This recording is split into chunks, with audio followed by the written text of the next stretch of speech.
I thought it was so fitting today that we would be talking about the impact of immigration on Nevada on a historical day. You know, today we celebrate St. Patrick's Day.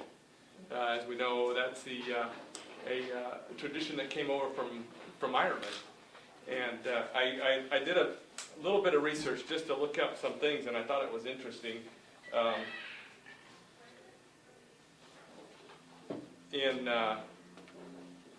Today, when you look at the different Irish celebrations for St. Patrick's Day, the largest one in the world is actually held in New York. Second one is actually in Georgia, I believe.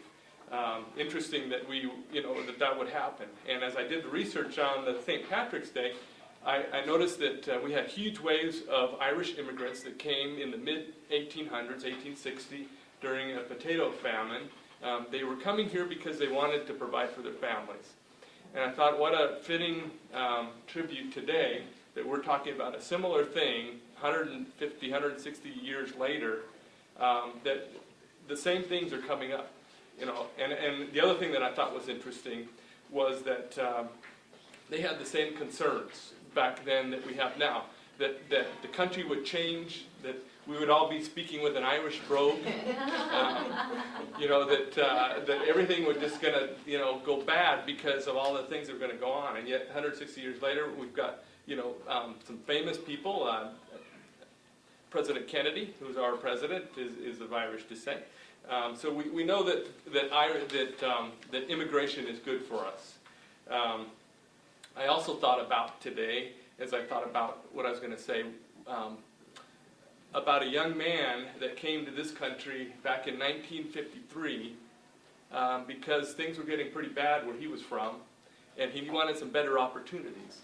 Now he couldn't get a regular visa to come here, so he got a student visa to come into the country, and came and was able to start working. Didn't really get to study, and met a wonderful lady. They got married and went back to their country, but the situation hadn't gotten any better there.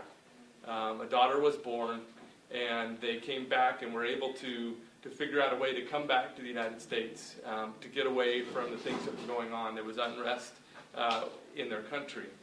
And now, of course, they were able to get employment. They were able to work hard, and they were able to take part of that American dream that everybody comes here for, that they want to provide for their families.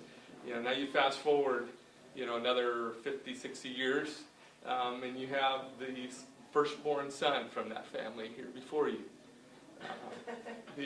That was, firstborn in his family in the United States. So immigration issue is real important to me. As we look at this, particularly this report, we see that $1.6 billion is coming into the economy in the state of Nevada. Right now we're dealing with the budget up in the legislature. A budget that's for 2007 is going to be, I think it's $4 billion. You're talking 1.7. That's almost 2/3 or 2/5 of the state budget coming from the immigrant population. We see a lot of other wonderful things in here. And while I had previously said that I was going to do an economic impact study, and I still intend to take it to the next level. We now know how much in the economy is being impacted, and we see a positive impact. We need to look at what it also does as far as what it costs us. But I think as we see other states that have done these, such as Texas, we're going to see a positive impact. And I'm thankful this day that we have this wonderful group plan that has been able to bring forth this so that we could talk about these issues, so that we can talk about the importance of having immigrants here. Now, today we're talking about economic impact, but there's also many other things that impact us from the immigrant population, as we've seen whether it's with the Irish or with whoever else has immigrated here, the Chinese, the Russians, and the Hispanic population. We have great things that we learn and that we share with each other as we share our cultures. And I thank Plan once again for this wonderful tool that we'll now have to be able to take to the community and talk about the great positive economic impact that we have from the Hispanic immigrants. Thank you.